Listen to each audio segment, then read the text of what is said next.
¿verdad? Bueno, a mí siempre me pasa lo mismo, yo soy bueno para hablar. Entonces, voy un poco atrasado con el contenido y para no abusar de su tiempo, em, bueno, voy a tratar de avanzar un poquitito más rápido, pero para no estar cambiando de archivo, junté recién las dos presentaciones de PPT en un mismo, en un mismo archivo y así es más fácil poder presentar un solo documento en vez de estar perdiendo tiempo cambiando de uno hacia el otro. Así que voy a compartir pantalla y voy a ir viendo junto con ustedes esta segunda parte de la clase que tiene relación más directa con los fármacos. La idea de esta segunda parte de la clase, esto me lo voy a saltar, ¿no es cierto? Tiene relación con el poder abordar los fármacos que tienen acción sobre el sistema nervioso central. Acá, si ustedes revisan la diapositiva, había otra familia de fármacos que eran, son los que se usan en la enfermedad de Alzheimer, pero los acabo de sacar porque la verdad yo los tenía contemplado inicialmente que los pudiésemos abordar, pero pensé, y creo que no me equivoqué en eso, que posiblemente por tiempo no íbamos a alcanzar a poder verlo. Así que por ese motivo es que los saqué finalmente de esta presentación para no generar confusión y tampoco está, si ustedes se dan cuenta, en el material de la clase que yo les estuve compartiendo.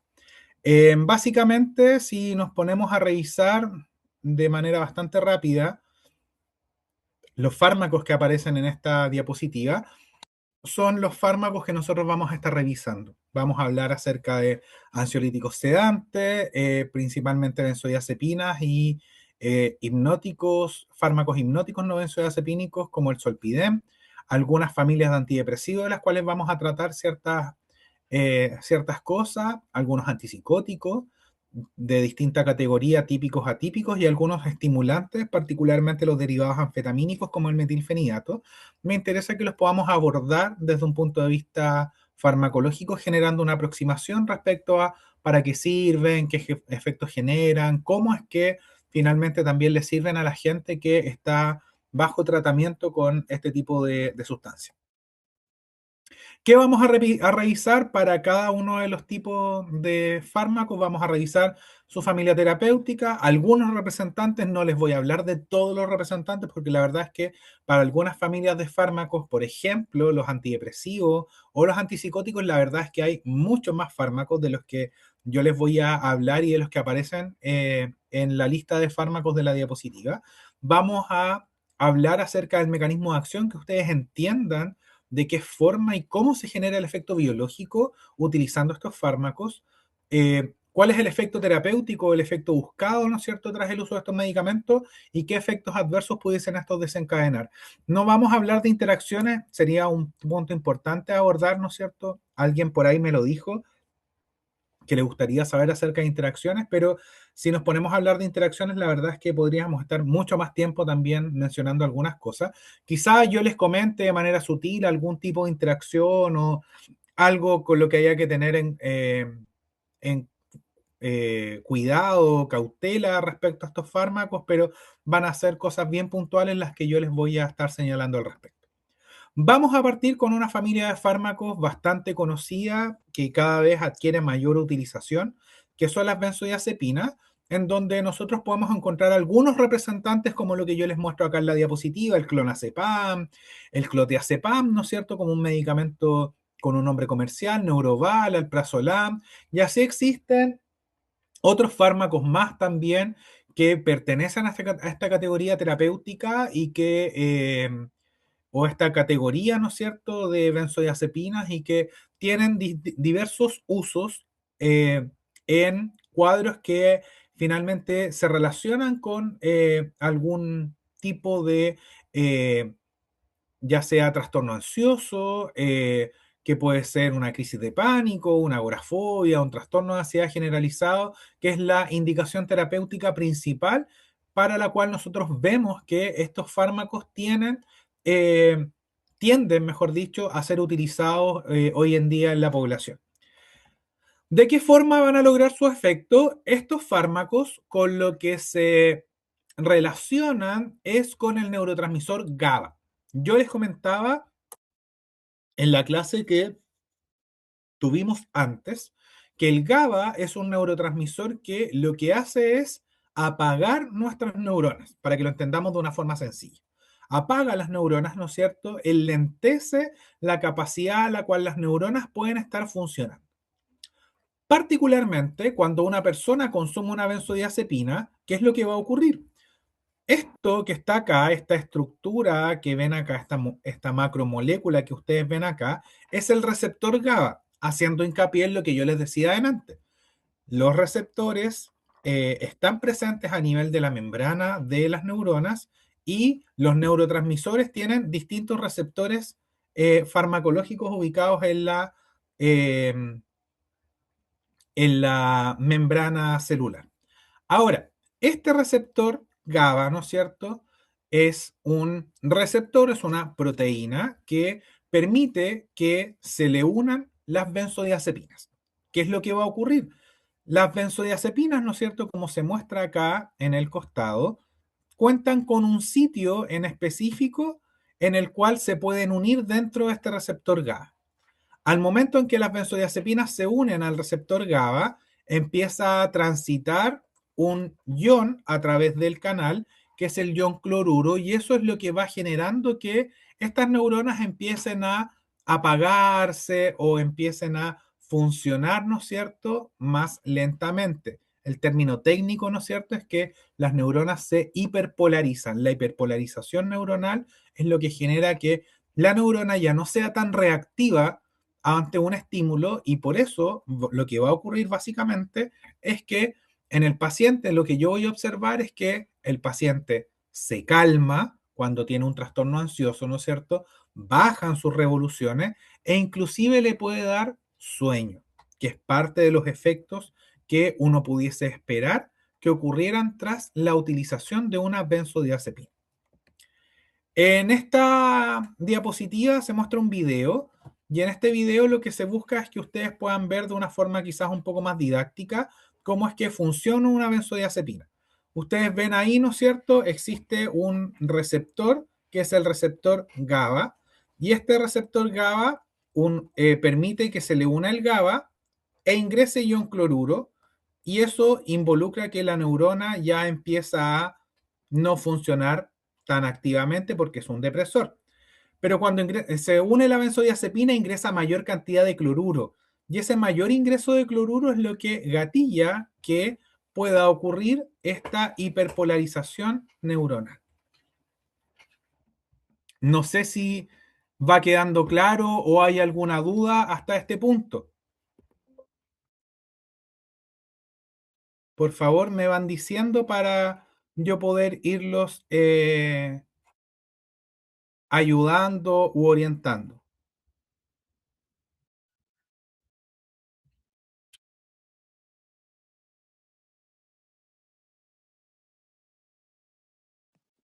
Todo bien por mi parte, profe.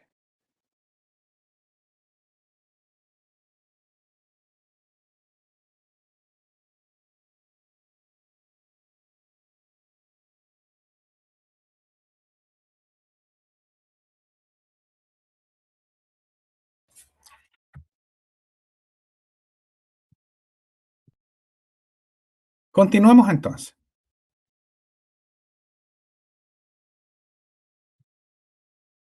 ¿Qué puede ocurrir como parte de efectos adversos? Lo esperado, ¿no es cierto?, es que si yo uso una benzodiazepina o una persona consume una benzodiazepina, lo que va a ocurrir en su cerebro es que va a existir una potenciación en la neurotransmisión GABAérgica, ¿no es cierto?, debido al neurotransmisor GABA, que es un neurotransmisor que inhibe nuestro sistema nervioso central y por lo tanto se deprimen las funciones de nuestro sistema nervioso. Si yo lo utilizo para un trastorno de ansiedad, lo que yo busco es que la persona esté menos ansiosa. Como estoy deprimiendo el sistema nervioso, logro ocasionar ese efecto.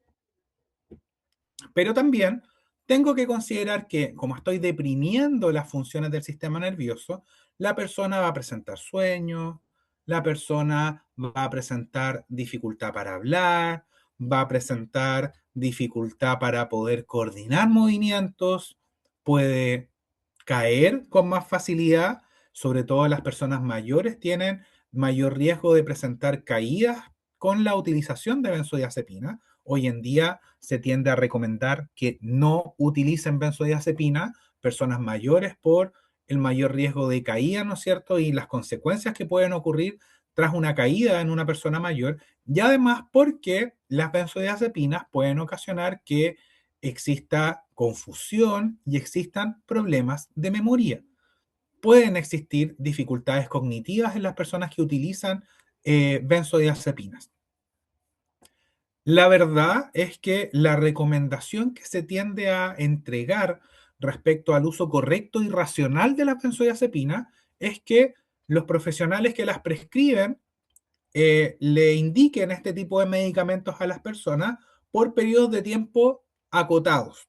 Estamos hablando de que una persona que tiene un trastorno ansioso y el médico decide darle una benzodiazepina, clonazepam, por ejemplo, la idea es que ese paciente no consuma de manera continua clonazepam por periodos superiores a 4 semanas, que no lo tome todos los días por más de 4 semanas, porque existe el riesgo de que esa persona pueda desarrollar eh, dependencia a esta benzodiazepina.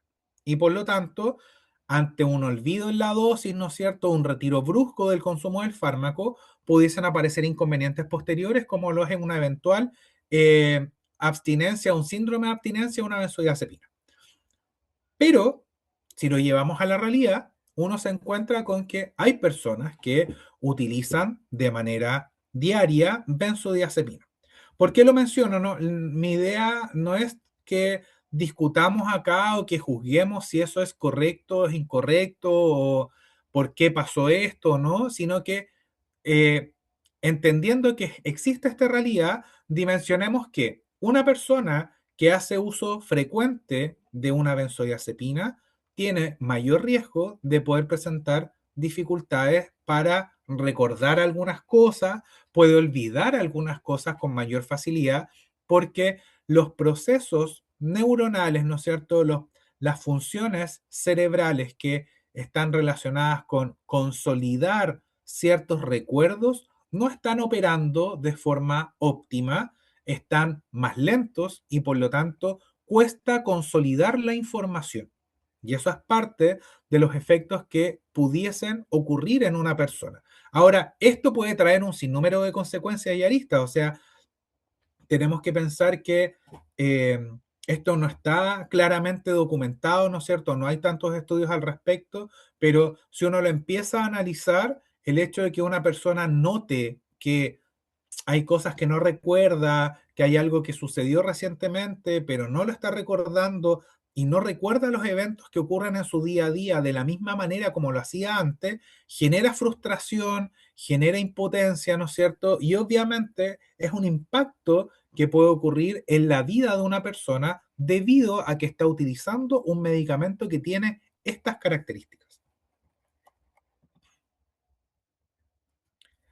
Esta es una de las diapositivas que les decía yo que a lo mejor puede ser muy abrumadora, pero la verdad es que yo lo trato de abordar desde un punto de vista bastante sencillo y es el hecho de que cuando utilizamos una benzodiazepina, ¿no es cierto? La benzodiazepina se une a este receptor GABA, eso genera que entre cloruro, eso hiperpolariza la neurona y finalmente la neurona es más difícil de poder eh, experimentar una situación de despolarización.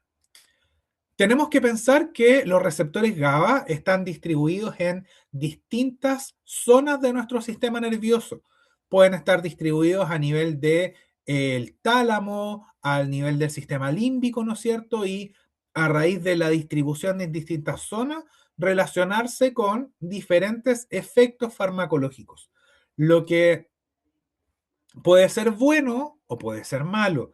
Es bueno porque, por ejemplo, a nivel del sistema límbico, nosotros tenemos receptores GABA y la inhibición de la neurotransmisión a nivel del sistema límbico disminuye la percepción, ¿no es cierto?, de el miedo o esa sensación de angustia y de pánico, y eso le genera al paciente un efecto ansiolítico. Pero, por otro lado, también hay que considerar que a nivel del tálamo puede ocurrir una inhibición en la neurotransmisión y eso ocasionar que, por ejemplo, el paciente se duerma rápidamente, que es parte de los efectos que tienen las benzodiazepinas, que ocasiona una somnolencia bastante rápida, pero también que la persona pueda sentirse un poco confusa, o sea, no estar, no dormirse, sino que andar un poco aletargada, sentirse un poco rara, como la sensación que a lo mejor ustedes han experimentado alguna vez en la vida de cuando tienen mucho sueño y están por ir a dormirse, se sienten cansados, se sienten un poco abrumados, como que se sienten medios confusos, medios mareados. Esa misma sensación puede llegar a sentir una persona estando bajo los efectos de la benzodiazepina. La diferencia es que nosotros notamos esa sensación, ¿no es cierto?, cuando estamos muy cansados. Una persona que utiliza una benzodiazepina pudiese experimentar una sensación de esta naturaleza en su día a día. Ahora, en los últimos años se han realizado, bueno, no en los últimos años, desde hace mucho tiempo, se vienen estudiando los efectos de la benzodiazepina. Se ha visto, ¿no es cierto? Y por eso hoy en día ya no se recomienda, como si antiguamente ocurría, que las personas mayores, ¿no es cierto? Estamos hablando de adultos de más de 65 años, consuman o sean tratados de manera frecuente con alguna benzodiazepina por el hecho de que se ha visto que las benzodiazepinas impactan de manera bastante más importante en la memoria y en la capacidad de coordinar los movimientos a las personas mayores que a personas más jóvenes. Pero las benzodiazepinas se siguen estudiando, ¿no es cierto? Acá tenemos un estudio del año 2024, que es básicamente, acá yo les puse como una breve reseña del estudio, que es una revisión centrada en adolescentes hispanos, mostrando que el abuso de benzodiazepinas durante la adolescencia puede afectar el desarrollo del hipocampo y la corteza prefrontal, comprometiendo la memoria y aprendizaje a largo plazo. Este tipo de estudios que como les digo yo, se siguen realizando. Esto es una revisión de literatura que apareció en el año 2024, o sea, que compila varios estudios hacia atrás, ayuda a sostener la idea de que lo ideal es que si una persona es usuaria de una benzodiazepina, la utilice durante el periodo más acotado posible, porque el uso prolongado, además de generar la conocida dependencia a benzodiazepinas, cada vez se va documentando que impacta de manera bastante significativa, en algunos casos, ¿no es cierto?, en otras funciones cerebrales. O sea, estamos hablando de que si yo se la doy a un joven, en este caso un adolescente o un adulto mayor, para poder tratar un cuadro ansioso, si el uso es continuo en el tiempo, hay personas que llevan años tomando benzodiazepina, pudiese esa persona experimentar dificultades cognitivas, dificultades de aprendizaje. Sobre todo hay que tener bastante cuidado, ¿no es cierto? Y es parte de lo que llama un poco a del llamado que hace esta publicación, hay que tener bastante cuidado con el uso de benzodiazepinas en gente tan joven, en adolescentes, ¿no es cierto?, que están desarrollando conexiones, están desarrollando redes de conexión neuronal que le permiten sustentar, consolidar eventos, información que van recibiendo durante su vida.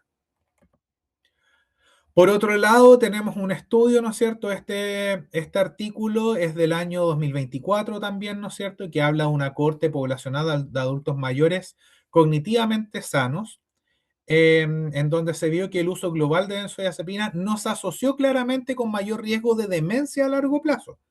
Sin embargo, el uso actual se vinculó con menores volúmenes de hipocampo, amígdala y tálamo, lo que sugiere posibles efectos subclínicos sobre estructuras relevantes para memoria y emoción. ¿Por qué puse este estudio? Porque Uno de los mitos que existe respecto a las benzodiazepinas es que las personas que utilizan benzodiazepinas tienen un mayor riesgo a desarrollar demencia, algunos inclusive la vinculan con enfermedad de Alzheimer. La verdad es que no se ha logrado establecer con claridad. Hay algunos resultados que son controversiales entre un estudio y otro. No se ha logrado establecer con claridad una relación certera en establecer que el uso de benzodiazepinas desarrolla o implica que un adulto mayor tenga un riesgo mayor, significativamente mayor, de desarrollar demencia. Pero sí se ha logrado ver que el uso de benzodiazepinas dificulta consolidación de información, genera repercusiones en la memoria, genera repercusiones en el aprendizaje y también, como lo he señalado en este estudio, tiene implicancias sobre la regulación emocional o más que la regulación emocional, sobre el estado anímico de las personas.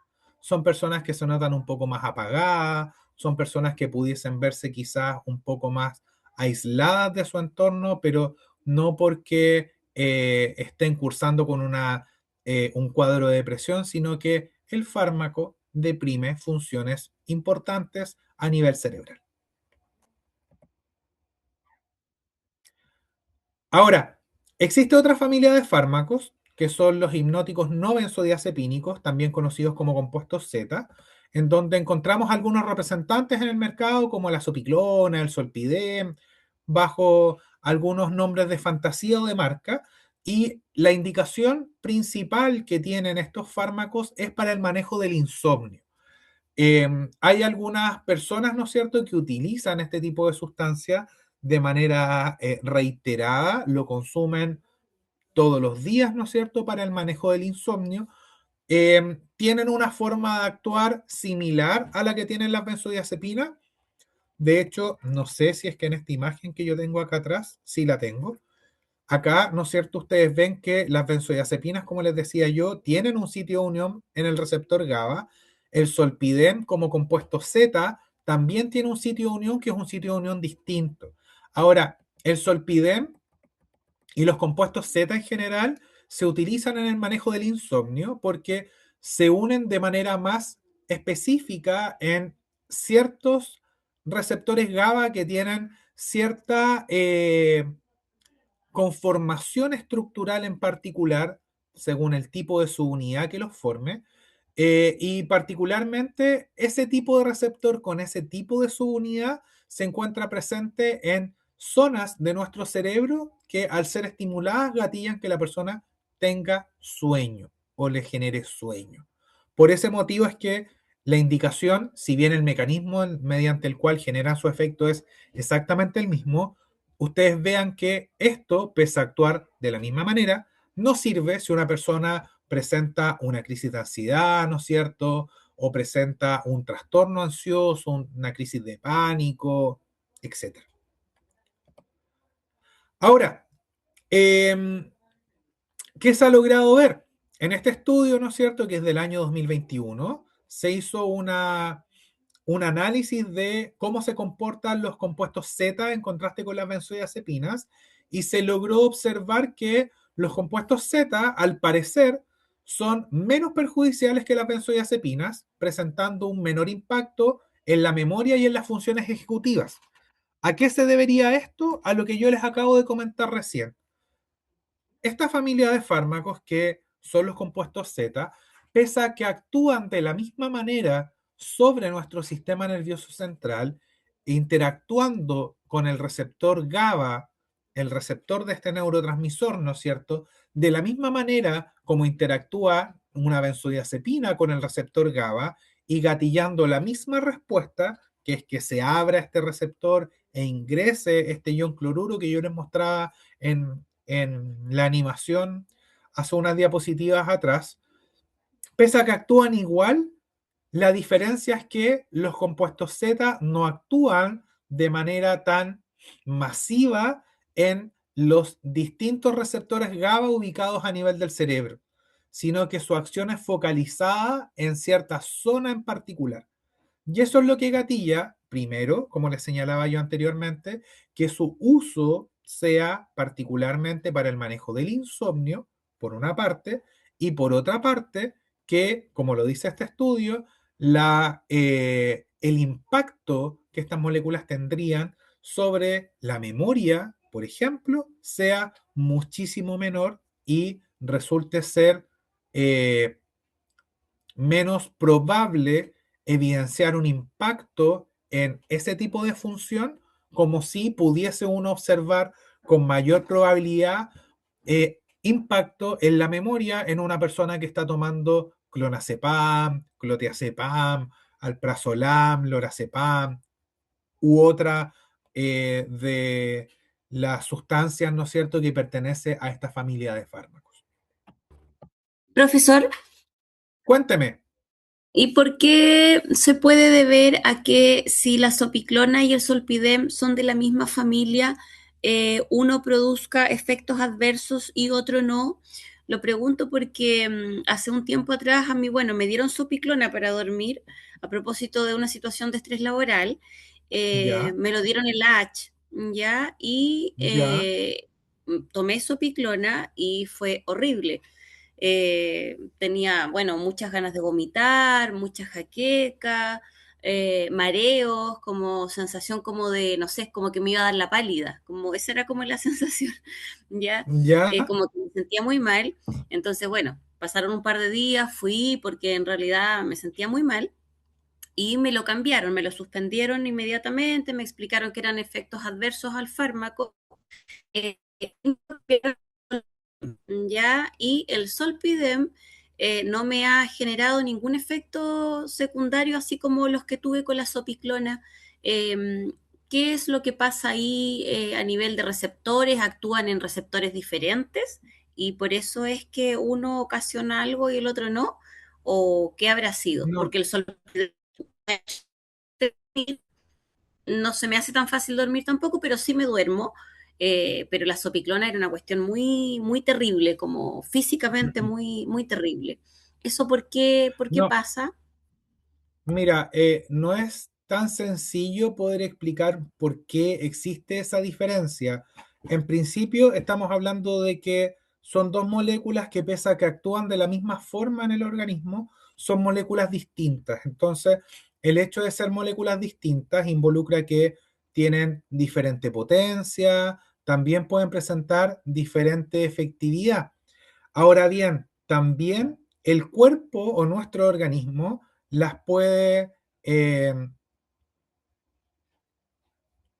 no sé si procesar sea la mejor palabra, pero puede generar una respuesta frente a ellas de una manera distinta de la una de la otra. O sea, hay personas que puede ser que tú te encuentres con un discurso completamente diferente, de que tomaron Solpidem y el Solpidem no les hizo mayor inconveniente, no, miento, tomaron Sopiclona y la sopiclona no les hizo mayor inconveniente, pero probaron Solpidem y con el Solpidem no se sentían muy bien.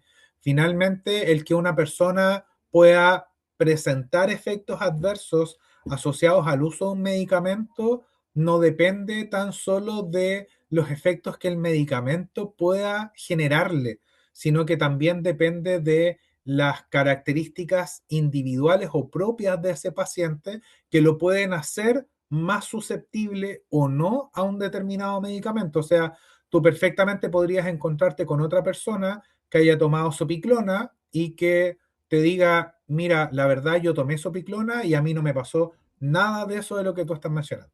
De hecho, ahora que yo lo recuerdo, en algún momento de mi vida yo tomé sopiclona, también por trastorno del sueño, y la verdad es que lo que tú describes a mí no me ocurrió. Por ejemplo, me quedaba dormido, etcétera, sentía una sensación de como de adormecimiento, como que me sentía muy, muy cansado, entre comillas, porque no era cansancio, pero sentía esa sensación de que necesitaba irme a dormir después de que me tomaba el medicamento, pero una sensación como la que tú describes que te ocurrió con Sopiclona, a mí personalmente no me ocurrió. Y así posiblemente tú te encuentres otras personas que puedan decir, oye, sabes que a mí me pasó lo mismo, como puede ser que hayan otras personas que te digan, oye, sabes que mi experiencia fue distinta.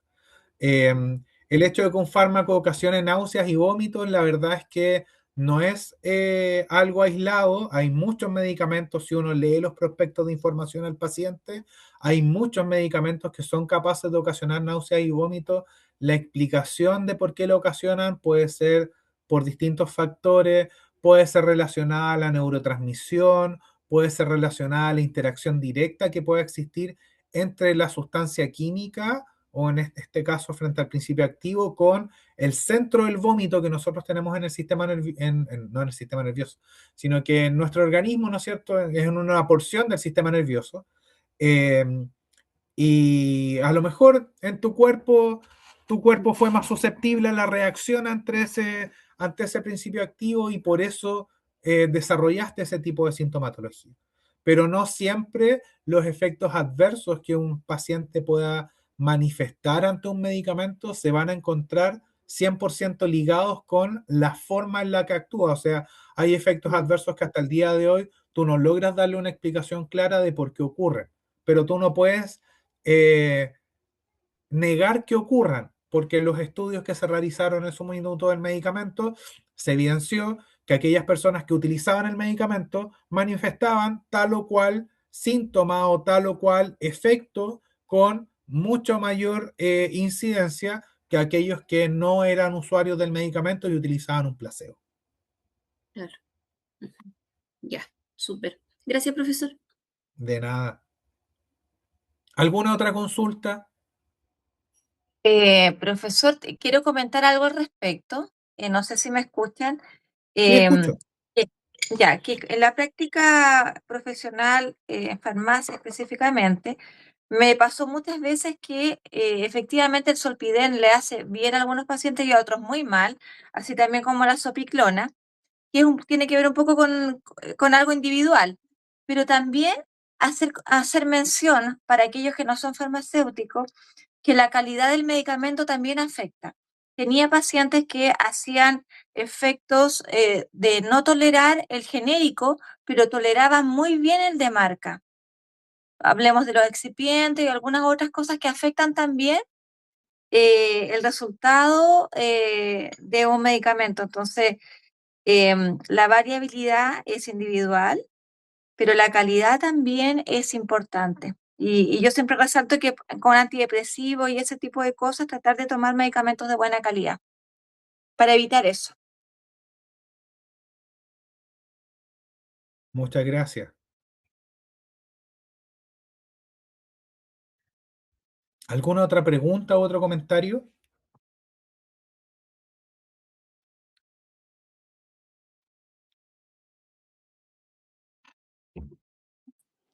Profe, quizá pregunto desde la ignorancia, pero he conocido gente que toma sopiclona para dormir, pero manifiestan que el efecto ya no es el mismo después de un cierto tiempo.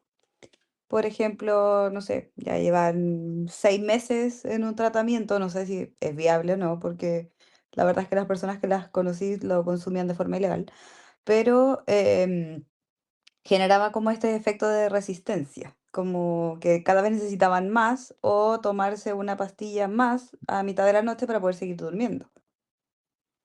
No sé qué Es pasará ahí. algo es algo que pudiese llegar a ocurrir que una persona con el pasar del tiempo deje de responder tan eficazmente a un tratamiento de esta naturaleza como lo hacía al principio. Ahora, el problema, como tú lo señalas en el contexto que da, de una persona que utiliza un medicamento de esta naturaleza sin una recomendación médica de trasfondo, ¿no es cierto?, sino que como por las suyas, adquiriéndolo, etcétera, es que no hace un tratamiento como corresponde. Hay que considerar que cuando una persona padece alguna enfermedad, algún trastorno eh, de distinto tipo, ¿no es cierto? No solamente el tratamiento que se da es darle un medicamento. O sea, si esto lo llevamos a salud mental, cuando una persona tiene depresión, por ejemplo, sí es verdad, el darle un medicamento antidepresivo le ayuda, pero también es común que a los pacientes se les refiera a psicólogo, porque la terapia psicológica también ayuda y complementa el tratamiento farmacológico que una persona pueda llevar. Entonces, ahí también es muy importante considerar que existen medidas de higiene del sueño que a las personas se les recomienda empiecen a instaurar junto con el tratamiento farmacológico, porque uno no puede tapar el sol con un dedo y pensar que por estar consumiendo un medicamento las cosas van a mejorar y todo va a andar súper bien si es que tampoco hago cambios en mi estilo o en mis hábitos, que muchas veces esos cambios repercuten de manera importante y prevalecen por el resto de la vida cuando ya se vuelve innecesario seguir con un tratamiento farmacológico.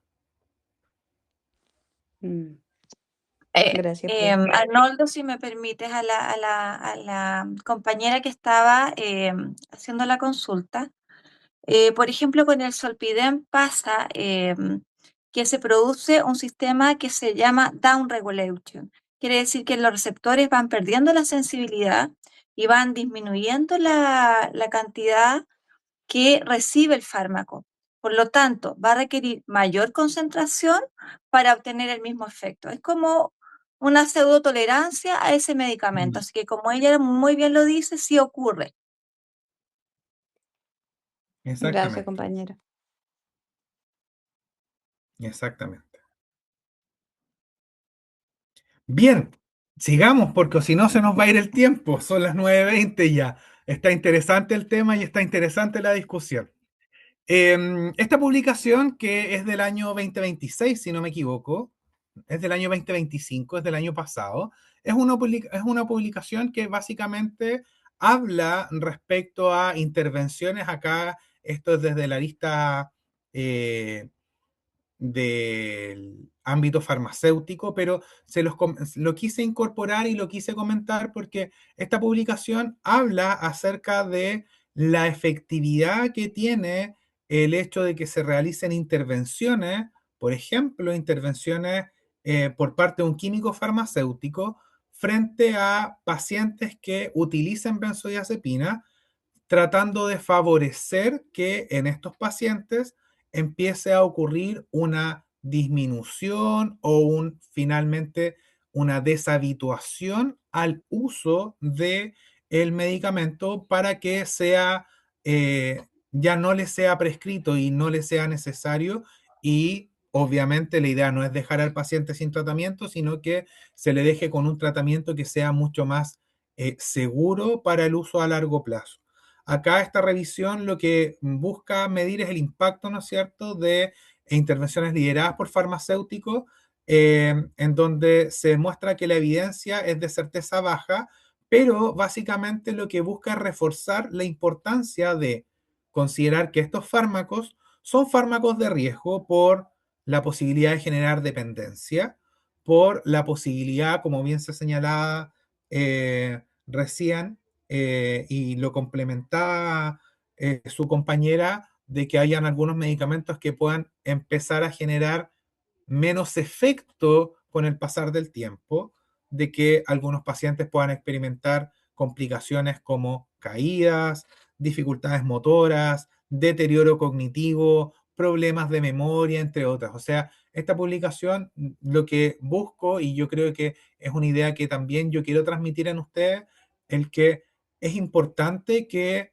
si bien eh, varios de ustedes no son profesionales del área de la salud, sino que son de otros ámbitos disciplinares, es importante que ustedes también, a raíz de esta información que van adquiriendo, puedan eh, orientar, educar a las personas con las que se relacionan directamente en sus entornos de quehacer laboral, ¿no es cierto? Si es que les toca interactuar mucho con personas que sean usuarias de este tipo de medicamentos, para hacerles ver que el uso continuo de estos medicamentos pudiese no ser lo más adecuado para su salud por posibles situaciones o posibles efectos no deseados que pudiesen llegar a ocurrir o presentarse paulatinamente.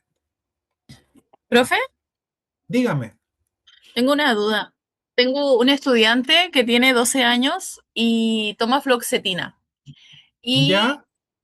yo me pregunto siempre, la mamá me dice siempre que cuando después del pasar de las horas se pone muy irritable. ¿Por qué se genera esta irritabilidad al pasar, no sé, 6 horas que ya se tomó el medicamento por la mañana, por ejemplo? Mira, la irritabilidad que pueda aparecer con fluoxetina es parte de los efectos adversos. Ahí es recomendable que ese tipo de situaciones sea analizada por parte del profesional que le está prescribiendo, cosa de evaluar si es que fluoxetina, pese a que le ocasiona ese tipo de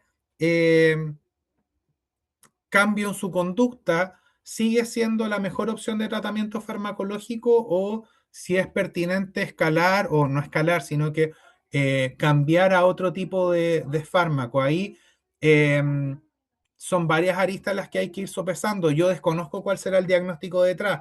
Puede ser una depresión, puede ser un trastorno ansioso, no lo sé, pero muchas veces también se sopesa por parte de los médicos el qué tan estable esté el control de la patología de base versus los efectos adversos que pudiesen llegar a aparecer. Es como sopesar riesgo-beneficio. Pero ahí habría que, o sea, lo mejor en ese caso es que eh, lo comente. A veces ocurre que hay pacientes o madres de pacientes, como es este caso, que no comentan mayormente cambios de conducta o em, situaciones puntuales que puedan ocurrir con la conducta de la persona o de su hijo, etcétera, porque, claro, puede ser que esté más irritable, pero si tiene depresión, tú lo notas que a lo mejor hay cierto rato en el que se pone así, pero en general anda bien. Entonces, como que la persona se queda tranquila de, no, esta persona anda bien, mi hijo anda bien, ya no lo noto triste, ya no lo noto decaído. A veces está medio irritable, pero su estado de ánimo, o sea, de manera global, mejoró. Entonces, eso les da una percepción de tranquilidad, pero a veces también es importante comentar este tipo de pequeños cambios en el estado anímico porque pudiese ser parte de un efecto adverso que se pudiese manejar, se pudiese evaluar si la dosis a lo mejor es necesario ajustarla o es necesario ajustar el medicamento en cuestión que está utilizando.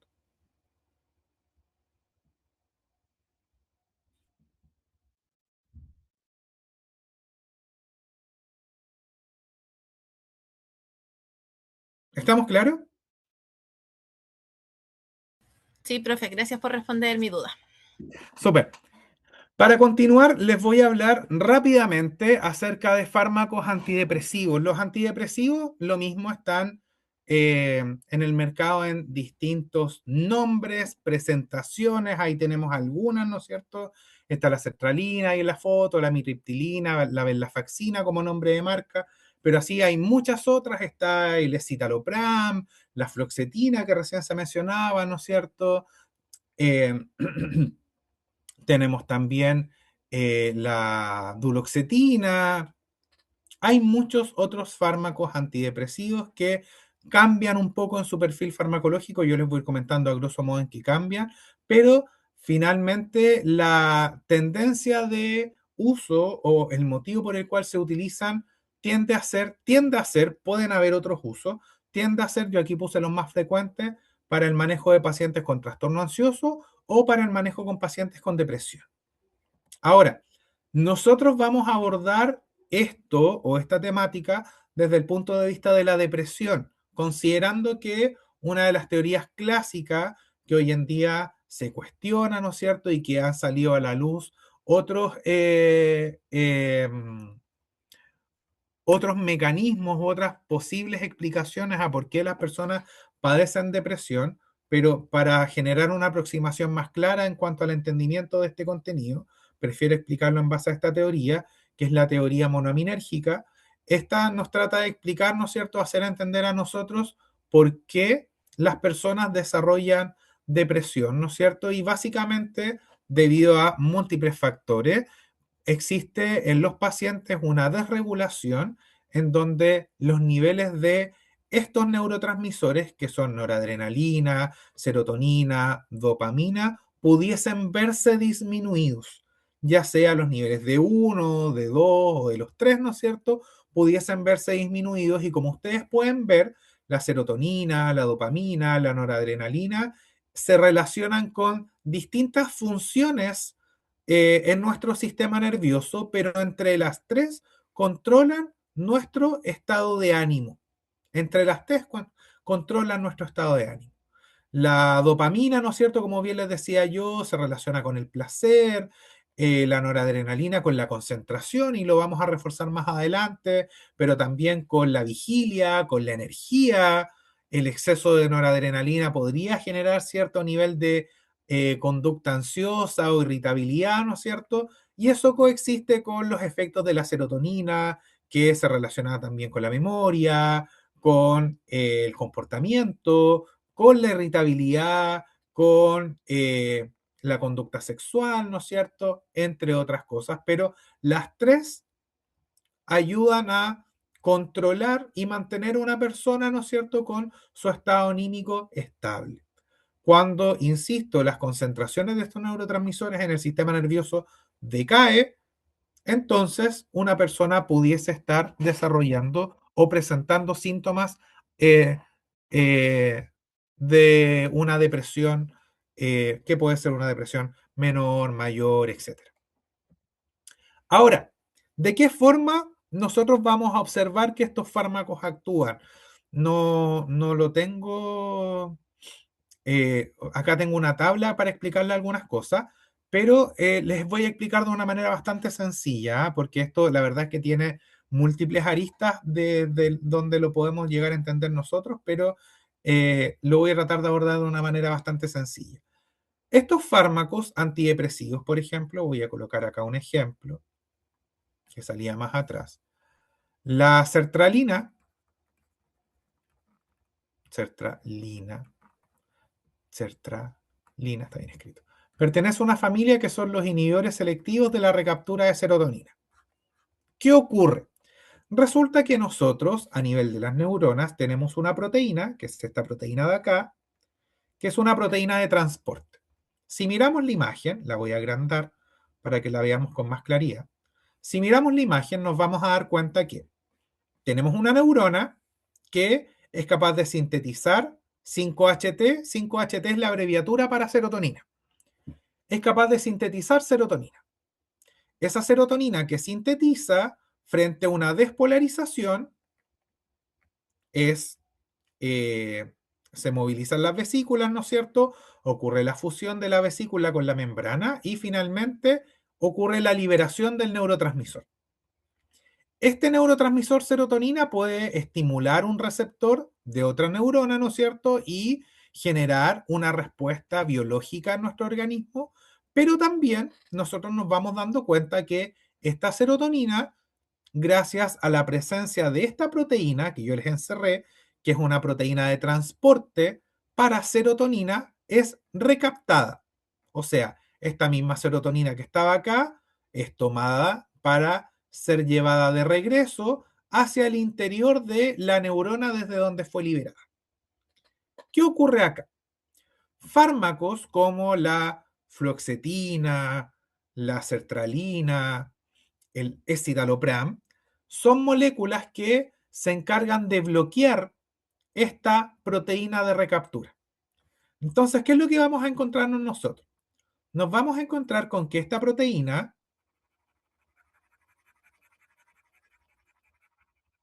no va a estar funcionando eficazmente. Por ende, mi neurona va a empezar a liberar y a liberar serotonina, pero no la va a estar pudiendo llevar de vuelta hacia su citoplasma. ¿Por qué? Porque esta proteína está bloqueada.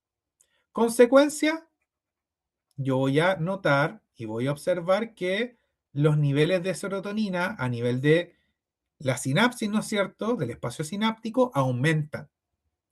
Y como les decía yo anteriormente, que cuando una persona tiene depresión puede existir una disminución en la presencia de estos neurotransmisores, gracias a la acción de moléculas como los inhibidores selectivos de la recaptación de serotonina, lo que yo voy a obtener es que los neurotransmisores, particularmente la serotonina, se elevan. Y esa alza en los niveles de serotonina es la que ocasiona los cambios de ánimo del individuo. Ahora, quiero ser claro en esto, por favor. Yo estoy tratando de explicarlo de una forma súper sencilla, pero si me voy a lo más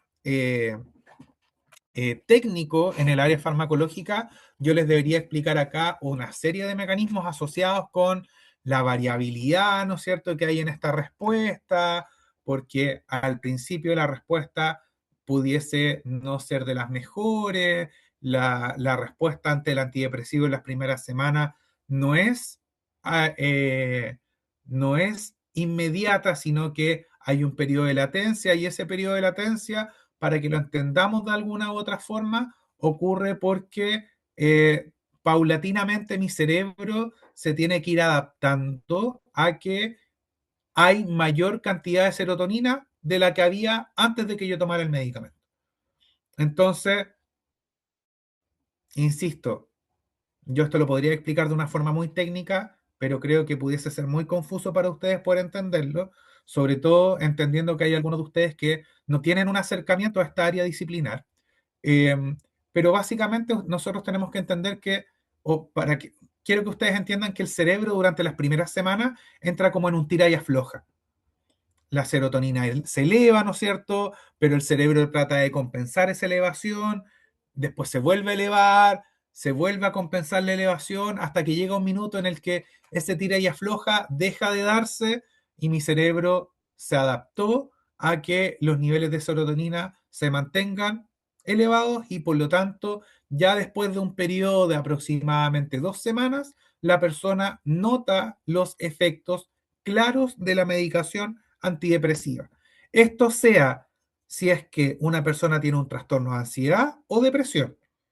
Si tiene un trastorno ansioso, va a notar en aproximadamente 2 semanas que su ansiedad, ¿no es cierto?, se ve reducida. Una persona que tiene depresión nota una mejoría del estado del ánimo ya mucho más clara después de 2 semanas de tratamiento continuo con el medicamento. ¿Por qué doy esta explicación? Porque hay personas que no saben de esto, no les explican de esto al momento que les prescriben el medicamento y por lo tanto abandonan la terapia. Y abandonan la terapia dentro de este periodo de ventana en la cual su cerebro se está adaptando a este efecto y por lo tanto no es posible todavía observar con tanta claridad el actuar de este medicamento. Esto que yo les estoy explicando, se los estoy explicando con un solo neurotransmisor, que es serotonina. Sin embargo, existen algunos fármacos antidepresivos que, además de elevar los niveles de serotonina por este mecanismo, son capaces también de elevar los niveles de noradrenalina, como se observa, ¿no es cierto?, en esta diapositiva de acá, donde yo observo, ¿no es cierto?, que hay moléculas que tienen la capacidad de poder bloquear a esta otra proteína, que es la encargada del transporte de noradrenalina, y a través del bloqueo de esa proteína es que puedo obtener un efecto similar al que estoy obteniendo con el bloqueo del transportador de serotonina. No se puede internalizar la noradrenalina y por lo tanto se elevan los niveles de noradrenalina a nivel de la sinapsis. ¿Se entiende esto? ¿Queda claro? Sí, profesor, queda claro, al menos a mí me queda claro. Súper bien. Hoy no es que me haya emocionado, ¿ah? Me empezó a picar un ojo y me llora el ojo ahora, pero terrible. Me van a disculpar si me estoy rascando el ojito en la cámara.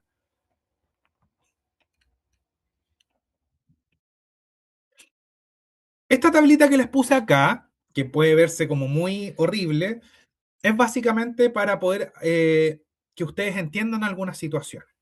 Lo que aparece acá es básicamente sobre qué amina o sobre qué neurotransmisor tiene acción el respectivo fármaco. Acá vemos que moléculas como por ejemplo la amitriptilina, la voy a marcar con destacador, moléculas como por ejemplo la amitriptilina tienen capacidad de actuar sobre los niveles de serotonina y los de noradrenalina. Mientras tanto que, me voy a ir aquí abajo, ¿no es cierto?, la fluoxetina, solo sobre serotonina. Esa es una cosa. Pero si ustedes se dan cuenta, también hacia acá, hacia el lado, aparecen mencionadas otras sustancias, otros neurotransmisores, acetilcolina, aparecen noradrenérgicos porque estamos haciendo alusión a receptores, básicamente porque estos fármacos antidepresivos pueden, algunos de ellos, interactuar con receptores de otros neurotransmisores. Entonces, por ejemplo, nos vamos a encontrar nosotros que una familia de fármacos antidepresivos, conocida como los antidepresivos tricíclicos, se caracteriza porque son capaces de poder interactuar con receptores muscarínicos, que son receptores de acetilcolina. La interacción que se genera es un efecto bloqueante. Eso quiere decir que cuando la persona toma amitriptilina puede evidenciarse un bloqueo del receptor de acetilcolina y por lo tanto a la acetilcolina le va a costar hacer efecto en su cuerpo. También va a aparecer un efecto bloqueante en receptores de noradrenalina y un efecto bloqueante, por ejemplo, en receptores de aquí está malo, ¿eh? Creo que está mala la imagen. Yo esto la saqué de un libro, pero está mala la imagen. En receptores de histamina, ignoren esto de acá arriba, por favor. Porque esto de acá arriba, que les voy a hacer la felicita, esto de acá arriba, ignoren esos nombres, guíense por las letritas que aparecen abajo. Muscarínicos, alfa 1, receptor de noradrenalina, y el de acá son receptores de histamina. La histamina, ¿no es cierto?, es una amina que también está presente y se libera y puede tener efectos sobre el sistema nervioso. ¿Por qué lo comento? Porque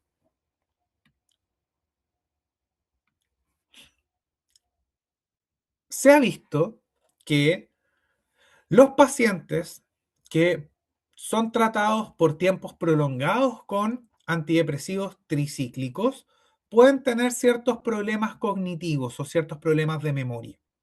¿Por qué? Porque le estoy bloqueando los receptores a la acetilcolina. Y la acetilcolina, como lo veíamos al principio, se relaciona con la memoria en los pacientes, memoria y aprendizaje. Y por otro lado, estoy bloqueando los receptores de noradrenalina, receptores alfa 1. Esto tiene un efecto en la atención, en la alerta de la persona. Si yo bloqueo los receptores de noradrenalina alfa 1, lo que puedo llegar a ocasionar es que la persona le dé sueño, porque no va a estar tan alerta. Y eso también se potencia con la interacción que ocurre con receptores de histamina H1. El bloqueo de esos receptores de histamina también genera una tendencia a que la persona tenga sueño. Si se dan cuenta ustedes, la capacidad bloqueante sobre esos receptores que tienen fármacos como por ejemplo los que son selectivos sobre la serotonina no es para nada parecida con como lo vemos en la parte superior. Si me voy a fluoxetina, la fluoxetina no tiene interacción prácticamente con receptores muscarínicos, no tiene interacción prácticamente con receptores noradrenérgicos, muy poca interacción con receptores de histamina. Entonces, no observo esos efectos que sí pudiesen llegar a observarse en un paciente que utiliza un antidepresivo tricíclico como lo es amitriptilina. Eso se los menciono yo acá en esta diapositiva que puede verse caóticas, ¿no es cierto? Con inhibidores selectivos de la recaptura de serotonina, farmacológicamente estas moléculas generan un aumento en los niveles de serotonina y ese aumento en los niveles de serotonina puede generar distintos efectos en el paciente.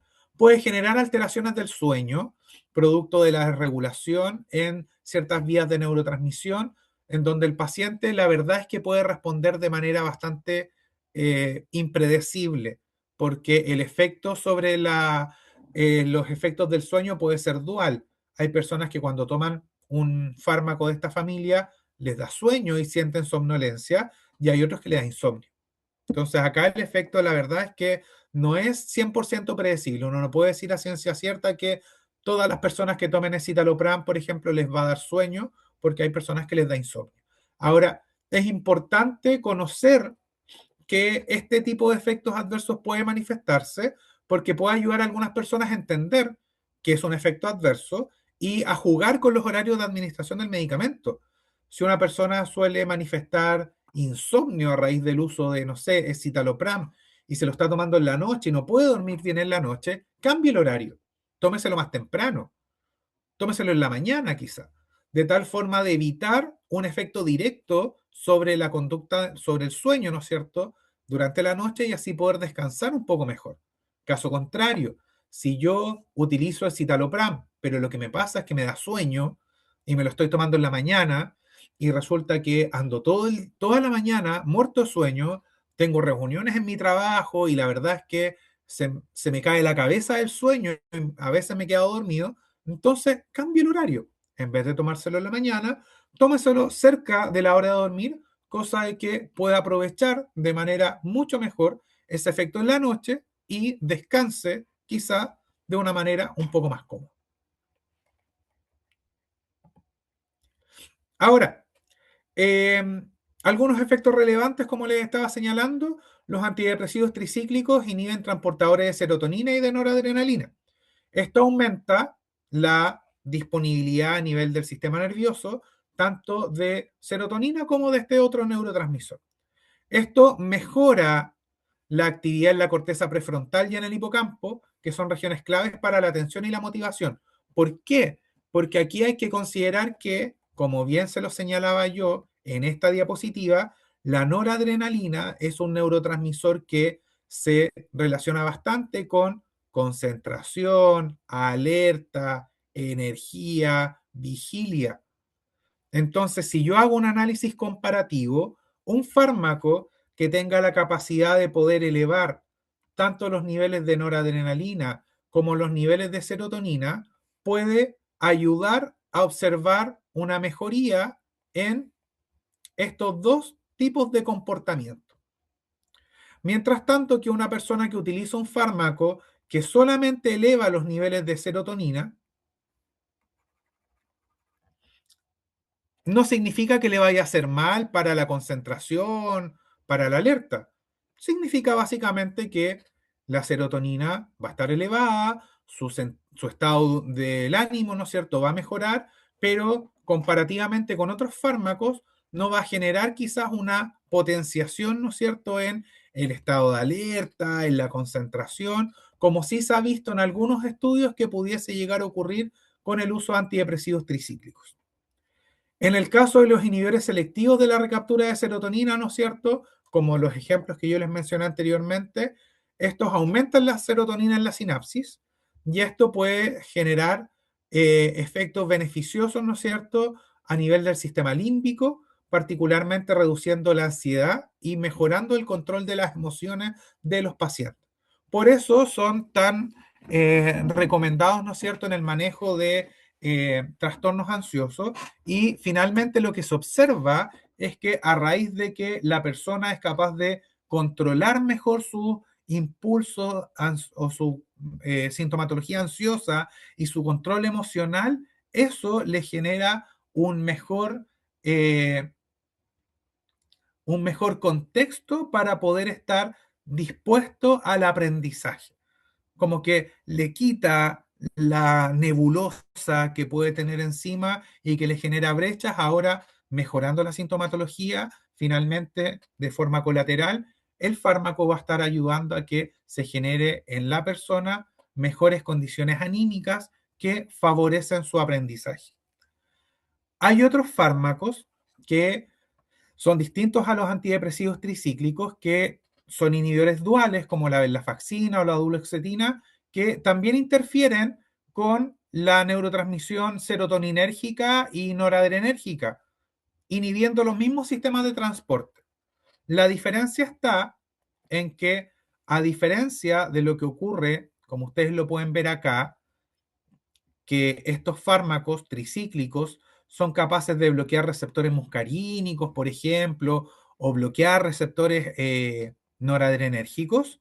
Estas moléculas no se relacionan con la capacidad, ¿no es cierto?, de poder estar bloqueando esos receptores, lo cual genera un perfil de efectos en el paciente un tanto diferente, pero como estamos incrementando la neurotransmisión serotoninérgica y la neurotransmisión noradrenérgica, finalmente nosotros vemos que el paciente responde adecuadamente, mejora el ánimo, está con más energía, está más alerta, mejora la atención.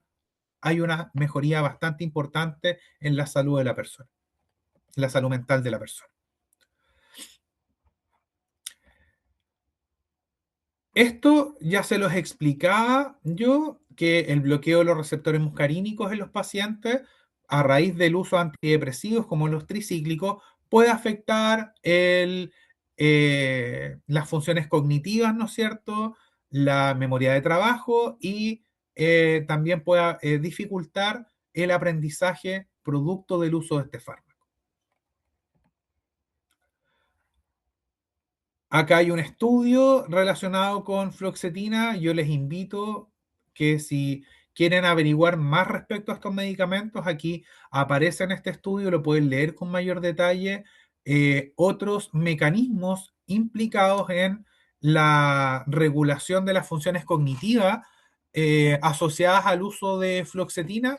Yo los invito a que quien tenga mayor curiosidad respecto a este tema pueda buscar respecto a él, porque la verdad es que, como les señalaba yo al principio, hoy en día se discute de otras aristas relacionadas, ¿no es cierto?, con la, la génesis o el origen de la depresión y de mecanismos que contribuyen a mejorar el estado anímico en una persona que padece esta patología. Vamos a continuar con el tema de los antipsicóticos. En esto voy a tratar de ser bastante ejecutivo, dado que no nos queda mucho tiempo, pero no por ello voy a obviar el que logren entender claramente esta temática.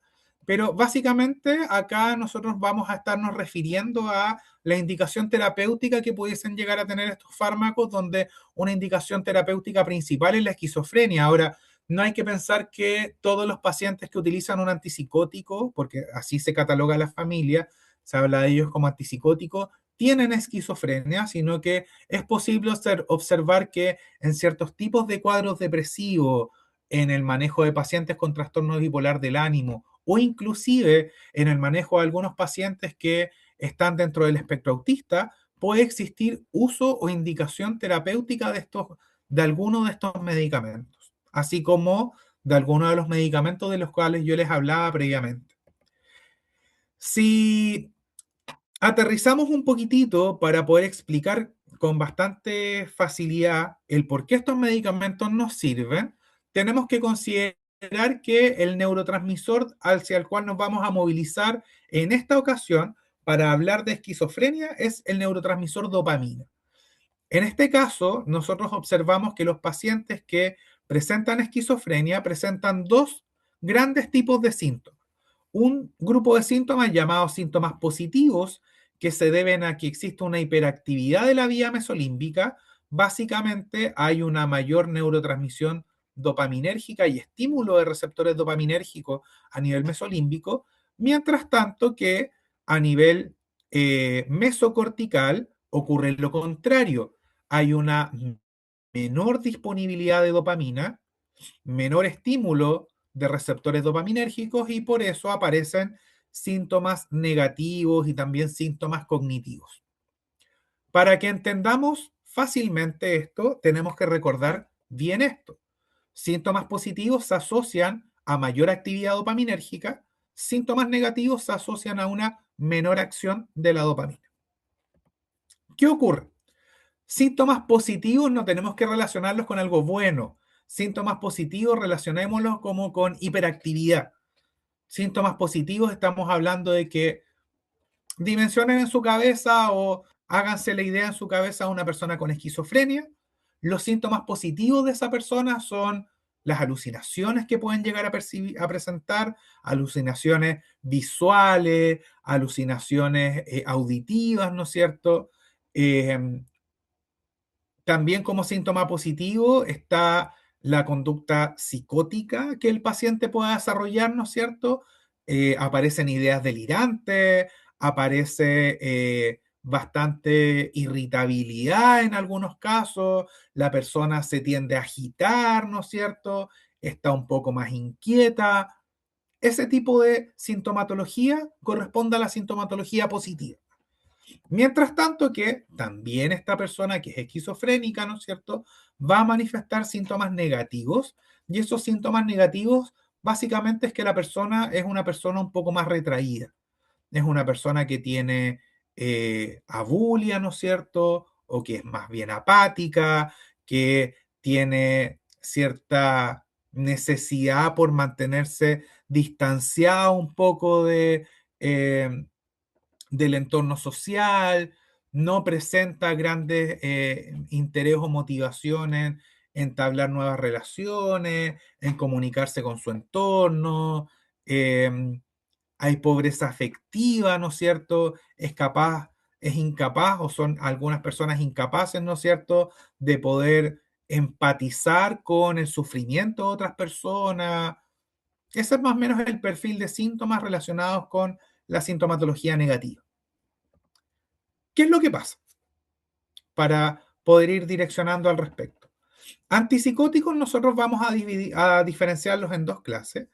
El primer grupo antipsicótico se denomina un grupo de antipsicóticos clásicos o típicos y otro grupo de antipsicóticos se denomina antipsicóticos atípicos. ¿Qué es lo que pasa? Los antipsicóticos más antiguos, que son los antipsicóticos típicos, eran bastante efectivos para el manejo de la esquizofrenia, pero no en su totalidad. Los antipsicóticos típicos son fármacos que tienen la capacidad de antagonizar o bloquear los receptores de dopamina.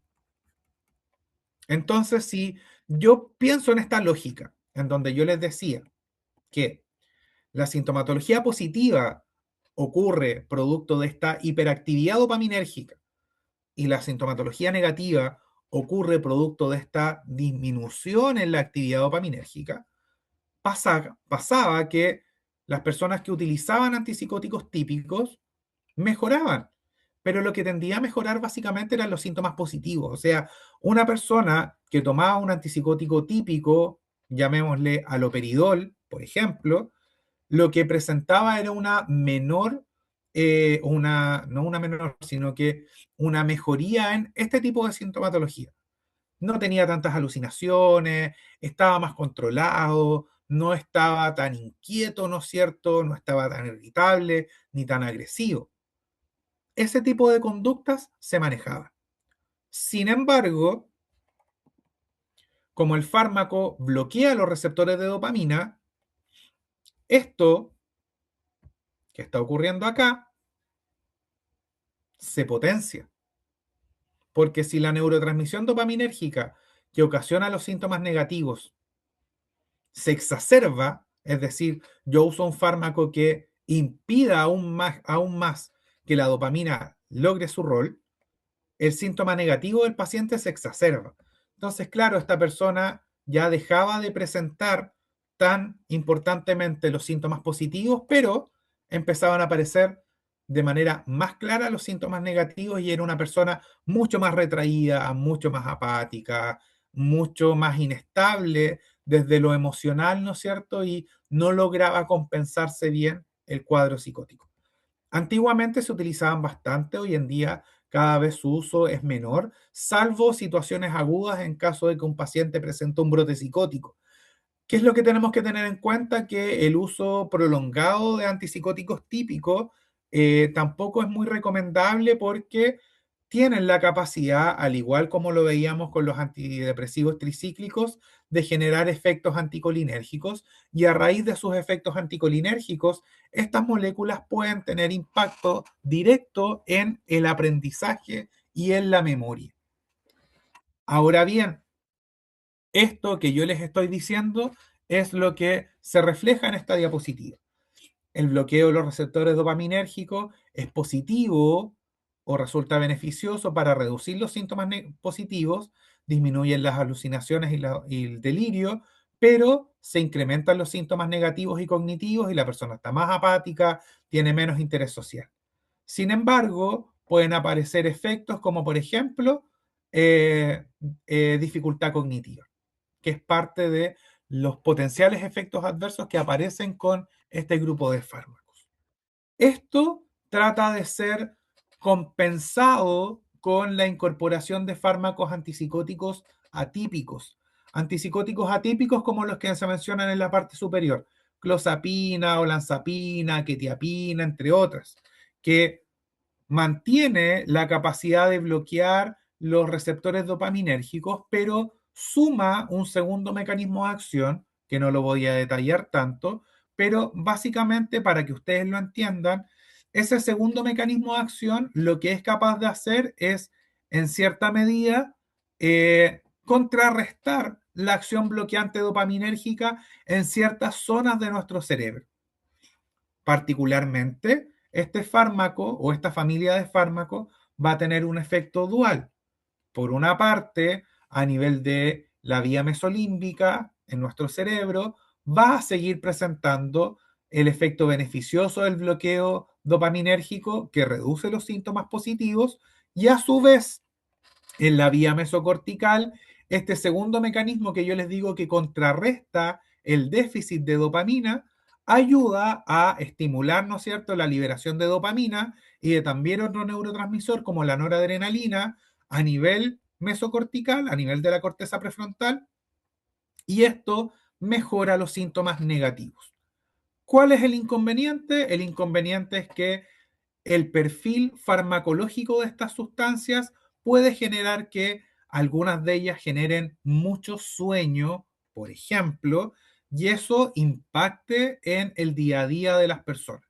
De ahí, por ejemplo, una molécula que ocasiona bastante somnolencia es la quetiapina y de la cual existe bastante discusión respecto a si es correcto o no indicarla como un medicamento inductor del sueño para el manejo del insomnio, porque formalmente en nuestro país la quetiapina, por los registros sanitarios que tiene autorizados en Chile, no se encuentra indicada o no se encuentra aprobada por parte del Instituto de Salud Pública para ser utilizada en pacientes con trastornos del sueño. Se encuentra indicada para esquizofrenia, otras situaciones, pero para trastornos del sueño particularmente no. Y hay mucha discusión a nivel local, a nivel internacional, ¿no es cierto?, de si la verdad es que resulta ser seguro para las personas utilizar quetiapina como una medicación para el manejo de este trastorno del sueño, ¿no es cierto?, que es el insomnio. Profesor, Cuénteme. ahí, a propósito de eso de la quetiapina, bueno, y de lo que le comentaba con los medicamentos para dormir, claro, lo que usted dice, a mí me dieron quetiapina para dormir antes, ¿no? Como que me han ido cambiando los remedios para dormir, me lo indicaron para eso, y lo que me pasó fue que estaba sumamente aplanada, ¿ya? Totalmente aplanada. Andaba como que sentía poquito, ¿cierto? Andaba Como un andaba como zombie, en modo muy zombie, sí. como en Entonces, piloto claro, y después automático. sí, y fui luego al control y obviamente yo me había dado cuenta de eso, de que, claro, en la noche como que sí me daba un poco de sueño, no tanto tampoco, pero sí me apagaba como como mi emocionalidad, ¿cierto? Andaba muy zombie. Y claro, bueno, el doctor después me la retiró porque me explicaba que efectivamente actúa como en demasiadas áreas del cerebro que al parecer tienen que ver como con otras cosas. Entonces, claro, justamente me acordé ahora porque como dice que no está aprobada para ser usada con pacientes con trastornos del sueño, bueno, hay lugares que todavía lo siguen dando, se sigue indicando. Mm. Sí, en lo que tú mencionas, en este caso, eh, sí tiene bastante respaldo. O sea, una de las controversias respecto al usar quetiapina en situaciones como esta deriva de los efectos que genera en la persona. Como bien dices tú y como bien te explicaban, ¿no es cierto? Los efectos de la quetiapina son sobre distintas vías de neurotransmisión a nivel cerebral que, si volvemos a la imagen que estaba hace muchas diapositivas atrás, finalmente nos estamos metiendo con neurotransmisor dopamina, también nos metemos con serotonina, en cierta medida también hasta se mete por ahí la noradrenalina. Entonces, en una persona en la cual no existe una alteración por un trastorno psiquiátrico, ¿no es cierto?, de su estado anímico, sino que es una persona que está sana en ese aspecto, el hecho de que tú le indiques y le des a tomar un medicamento que altera los neurotransmisores va a generar que ande funcionando de una manera completamente distinta. Y lo que tú señalas es lo que está referido en literatura, o sea, lo que se tiende a reportar es que las personas que utilizan quetiapina andan en ese modo, por eso yo te decía modo zombie, porque hay algunos países en los cuales incluso se ha alertado respecto al mal uso y el abuso de quetiapina, y además la quetiapina un inconveniente que tiene es que, pensando en para qué se da, tiene un efecto muy duradero, muy duradero. La quetiapina tiene una acción farmacológica que dura muchas horas. La diferencia con el Solpidem, por ejemplo, con la Sopiclona, es que esos fármacos tienen una duración más acotada. Entonces, finalmente, lo que dura se condicen con para qué lo quieres. Yo lo quiero para dormir durante la noche y la acción de esos fármacos dura cerca de 8 horas, pero la quetiapina dura más de 12, 18 horas haciendo efecto en el organismo y claramente la persona está en esa con esa sensación, está como con esa sensación de que es un zombie, siente como ese aplanamiento emocional porque se alteran los neurotransmisores que también regulan su estado de ánimo, ¿no es cierto? Y claro, puede dormir, pero ¿a qué costo? Por eso les digo que es bien controversial hoy en día el uso de este fármaco para el manejo de trastornos del sueño. No, la verdad es que no se recomienda. Y lamentablemente uno ve que también este tipo de fármacos, si bien no se recomienda, hay personas en las cuales uno ve que lo utilizan, que son personas mayores, en donde el efecto de los medicamentos inclusive puede ser mucho más extenso y son mucho más susceptibles a las repercusiones sobre el sistema nervioso central que una persona que es mucho más joven.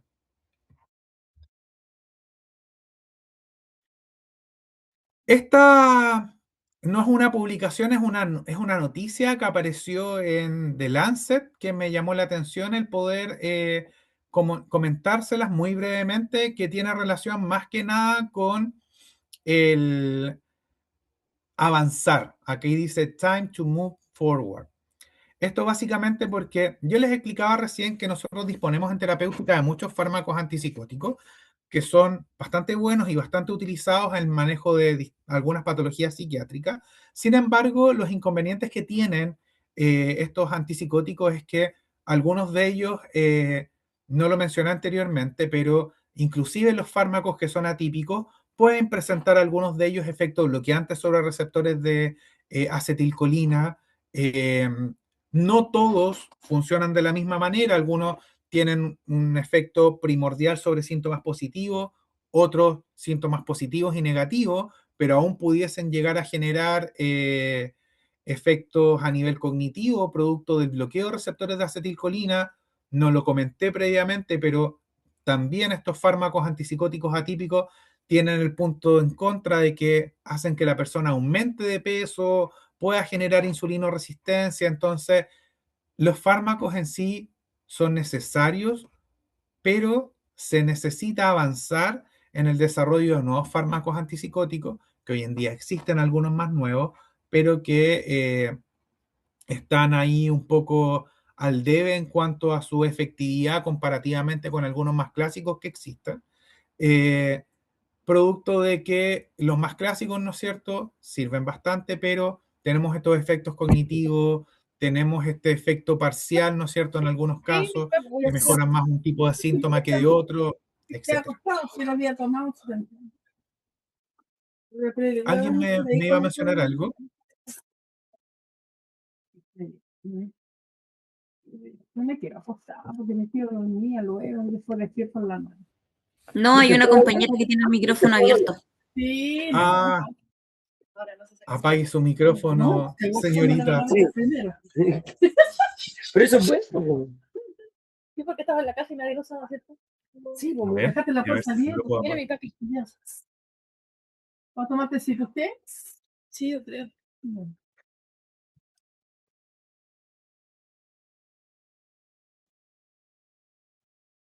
Ahí está. Ya. Y por último, para ir cerrando rápidamente, me pasé un poco en el tiempo, lo siento, pero quizás este tema es un tema que hay algunos que querían escuchar, que tiene que ver con psicoestimulantes. Para finalizar, me quedan muy pocas diapositivas. Nos encontramos con fármacos psicoestimulantes. Voy a referirme más que nada a las anfetaminas como representantes farmacológicos. Las anfetaminas y derivados son moléculas que tienen un efecto bastante importante sobre el sistema nervioso central, tienen la capacidad de poder incrementar las monoaminas, particularmente estos dos neurotransmisores, noradrenalina y dopamina, en nuestro sistema nervioso por múltiples mecanismos. Entonces, el hecho de que incrementen estos dos neurotransmisores, ustedes podrán entender o empezar a vislumbrar qué efectos van a generar en la persona. El hecho de que se incremente el neurotransmisor noradrenalina va a generar que la persona esté más alerta, que esté más activa, que esté con más energía, que le cueste dormir, que es uno de los inconvenientes, ¿no es cierto? Pero también puede generar que, producto del alza en la noradrenalina, la persona pueda estar más irritable, más ansiosa, como parte del perfil de efectos que se puede llegar a presentar con estos medicamentos. Mientras tanto, que el hecho de que se eleven también los niveles de dopamina estimula o fomenta, mejor dicho, el hecho de que la persona tenga una sensación como de vigor, de energía, y también existe una mayor tendencia al abuso a largo plazo. Hay una sensación euforizante por parte o sea, que manifiesta el paciente a raíz del uso del medicamento, ¿no es cierto?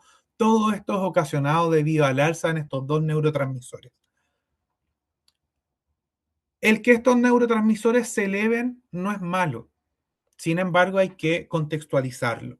Cuando una persona tiene un trastorno de déficit de atención e hiperactividad, es una persona que le cuesta poner atención en una cosa en particular y más que poner atención, mantenerse enfocado o atento en una labor en específico, sino que es lo contrario. Pone atención en algo, ve que pasó una mariposa y se queda mirando la mariposa. Después vio que una abeja va en el sentido contrario y se puso a ver a la abeja que va volando en el sentido contrario. Y después quizá vuelve a la labor inicial que estaba haciendo. ¿Por qué lo digo? Porque generalmente resulta un poco confuso para algunas personas el que le digan que una persona que tiene déficit de atención e hiperactividad necesita un psicoestimulante, porque ven que en la persona que tiene déficit de atención e hiperactividad es muy hiperactiva, se anda moviendo, es muy alegre, ¿no es cierto? Pero anda por aquí, por allá. Entonces piensan, el psicoestimulante la va a tener mucho más hiperactiva. No necesariamente. El psicoestimulante lo que va a hacer es, al aumentar los niveles de adrenalina, de noradrenalina, perdón, en nuestro cerebro, la va a focalizar. Va a estar más alerta, va a estar más concentrada y eso va a permitir que su atención se vuelque hacia una labor en concreto y va a disminuir la capacidad de esa persona de andar, de ser un poco disparatera, ¿no es cierto? Y andar perdiendo el foco para un lado y para el otro. Muchos, que es como una consulta frecuente cuando uno habla de estos medicamentos. profesor, pero si es psicoestimulante, ¿por qué finalmente quien tiene trastorno de déficit atencional e hiperactividad se vuelve como que está más tranquilo? Porque está alerta, perdón, no está alerta, está más concentrado. Focaliza su atención y su concentración en una tarea. Lo que lo mantenía hiperactivo era la pérdida de foco. Perdía el foco, hacía una cosa, miraba para un lado, se distraía, miraba para otro, volaba, qué sé yo. Ahora con un medicamento, que son estos psicoestimulantes, el alza en los niveles de neurotransmisor, obviamente, ¿no es cierto?, va a ocasionar que la persona esté focalizada en una tarea en particular. Lo que tenemos que entender claramente, y ahí ustedes, ¿no es cierto?, si se relacionan con pacientes, menores, adultos que utilizan este tipo de medicamentos, es importante que entiendan que pudiesen algunos comportarse de forma irritable. Es esperable, pero también es importante que esas personas le hagan saber al médico qué sintomatología están desarrollando, porque a lo mejor la dosis a la cual con la cual están siendo tratados para su trastorno es muy alta y está haciendo que, si bien estén más concentrados, estén presentando una conducta muy irritable que en algunos casos pudiese también desarrollar cierto grado de agresividad. Acá existe, yo les puse una publicación del año 2024, ¿no es cierto?, en donde se habla acerca del tratamiento con metilfenidato. Acá habla que el tratamiento crónico con metilfenidato mejora la atención, la inhibición, el tiempo de reacción y la memoria de trabajo en personas con TDAH. La tomoxetina, que es otro fármaco también utilizado para el TDAH, también mostró beneficios en la atención, en la inhibición, el tiempo de reacción, aunque no en memoria de trabajo, sugiriendo que fármacos pueden modular funciones ejecutivas por vías neuroquímicas distintas. Acá la diferencia está en que la tomoxetina, no se las mencioné yo anteriormente, tiene un solo mecanismo de acción y es el ser capaz de solamente elevar los niveles de este neurotransmisor, que es el neurotransmisor noradrenalina. Con los derivados anfetamínicos, los que se elevan son ambos neurotransmisores. Algunas recomendaciones existentes respecto al uso de TDAH, perdón, al uso de psicoestimulantes en TDAH, es que en el TDAH, o en el trastorno de déficit de atención e hiperactividad, los psicoestimulantes aumentan la atención, pero hay que tener en consideración que si bien el impacto mayor que uno puede ver es que el psicoestimulante ayuda a que la persona esté más atenta y más concentrada, depende del contexto educativo, y eso es lo que se ha visto, depende mucho del contexto educativo y del entorno de aprendizaje, el impacto final que puede existir sobre el aprendizaje del paciente. ¿A qué voy con esto? El medicar a un paciente no implica necesariamente que su aprendizaje vaya a mejorar y que potencialmente sus calificaciones o resultados también vayan a mejorar. Quizás haya una mejoría, es muy probable que haya una mejoría, pero no necesariamente haya un impacto tremendamente importante sobre el aprendizaje, porque hay que entender que el aprendizaje no se gesta solo con tener al paciente tomando un medicamento, sino que tiene que existir un entorno propicio para que se suscite ese aprendizaje. En personas sanas que no tienen este cuadro, ¿no es cierto?, de trastorno de déficit de atención e hiperactividad, los efectos cognitivos que se puedan generar tras el uso de psicoestimulantes son bastante leves y además lo que se ha visto a través de los estudios es que la capacidad de retención de información o la capacidad de generar aprendizaje profundo no es de las mejores. La información, como se los decía yo anteriormente, es una información que se puede olvidar con bastante facilidad y por lo mismo, ¿no es cierto?, no es recomendable el que personas que no tienen el trastorno se mediquen con la finalidad de poder rendir adecuadamente. Porque afectan su propio proceso de aprendizaje en el tiempo. En lo personal, a mí me tocó ver algunos casos y que se relaciona con el último punto que dice que no se recomienda su uso indiscriminado como potenciador cognitivo. Yo creo que acá es muy importante para aquellas personas que trabajan con eh, pacientes, sobre todo adolescentes o chicos en enseñanza media, por ejemplo, que tienen TDAH y que toman psicoestimulantes, que trabajen en reforzar mucho la autoconfianza. Hay jóvenes que notan, no es que notan, sino que se sienten muy dependientes del medicamento, porque no tienen una confianza en sí mismos y creen que no tomando el medicamento les va a ir muy mal. Acá es importante reforzar, y por eso lo enfaticé también en el primer punto, que el medicamento en sí no es el que va a ayudar en un 100% a un estudiante o a un joven, una persona que utiliza estos medicamentos porque tiene un trastorno de déficit de atención y hiperactividad.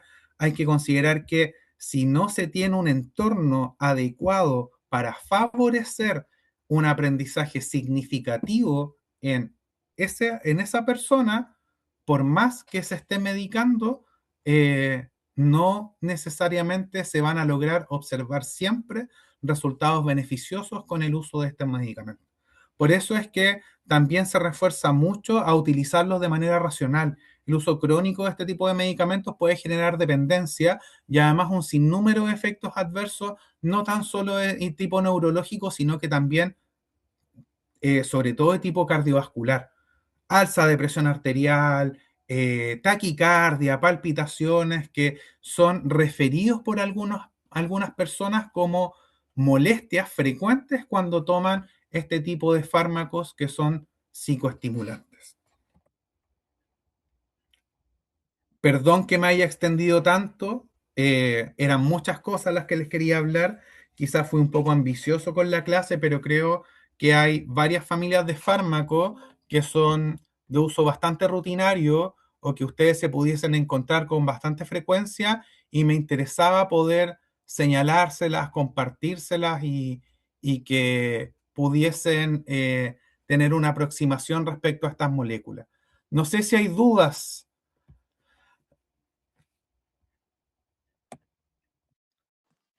Natalia me pregunta, consulta, ¿cómo funcionan los antiepilépticos y las funciones cognitivas? Es súper buena tu pregunta, Natalia. Antiepilépticos es un tema que yo dejé fuera por el tiempo.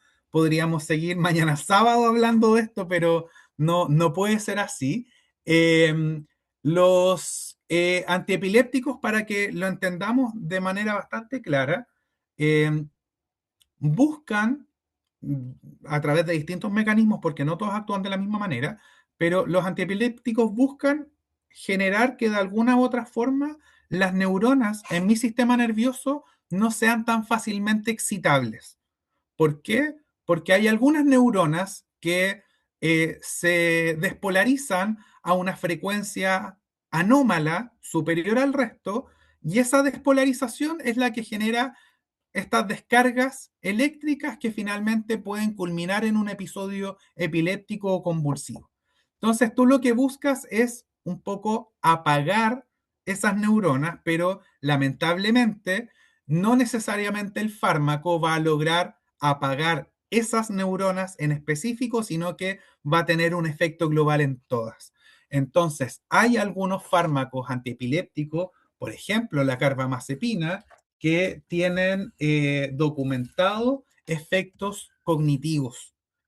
Ahí es bastante de cuidado la situación porque si el paciente reporta los efectos cognitivos o nota en su día a día el impacto sobre sus efectos cognitivos, es una buena conversación a tener con su neurólogo para ver opciones si es que resulta prudente o no cambiar su tratamiento, porque se entiende el impacto sobre su calidad de vida, más aún considerando que es un medicamento que la persona va a necesitar consumir de por vida. O sea, la explicación detrás está, Natalia, básicamente en que como tú estás deprimiendo la comunicación neuronal, porque estás apagando, entre comillas, neuronas para que así la persona no convulsione, también vas a afectar aquellas neuronas que se están comunicando para generar conexiones neuronales en pro de el aprendizaje o de la memoria del individuo. Eso es lo que sucede. Muchas gracias. De nada. Mariana, tienes la mano levantada. Sí, profe, tengo dos consultas. Una es referente al uso de Samexil y la aparición de petequias después de 2 semanas de consumo. Em, no sé si es que se suspende el uso, se puede bajar la dosis o se recomienda utilizar otro fármaco para disminuir los riesgos cardiovasculares que pudiera generar. Mira, en el caso del Samexid, que el principio activo del Samexid, ¿cuál era? Era una anfetamina. Decir, sí, una Era anfetamina. lisdexanfetamina, creo que es. Lisdexanfetamina, sí. Lisdexanfetamina creo que era. En el caso del Samexid o de las anfetaminas en particular,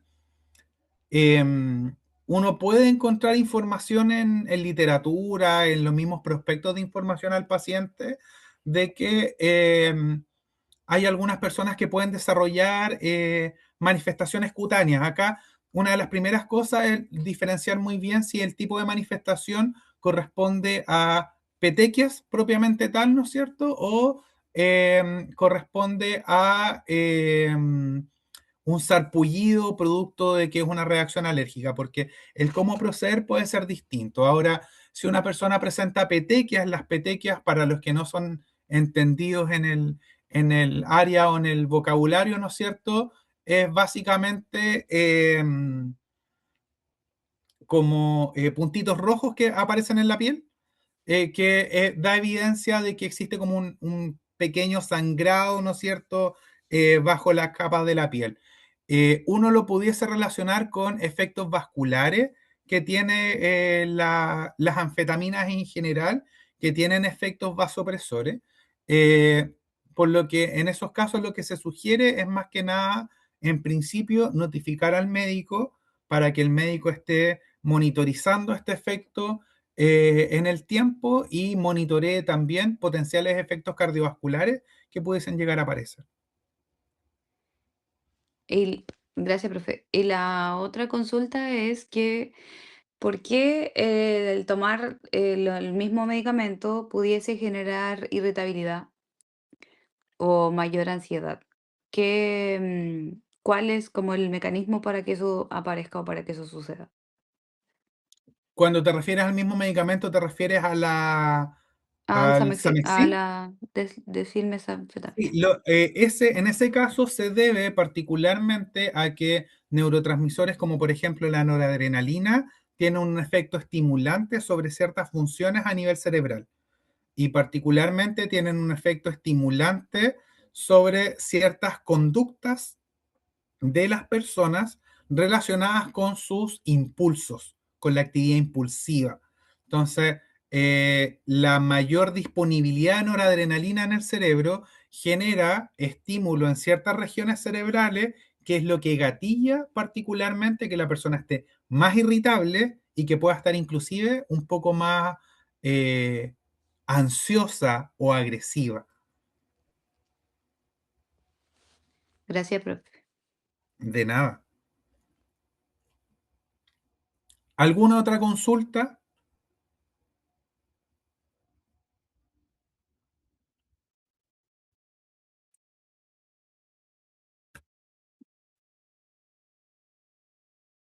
Me parece que no tenemos más consultas. Bien, chicos, entonces, por mi parte, yo me despido. Vuelvo a pedirles disculpas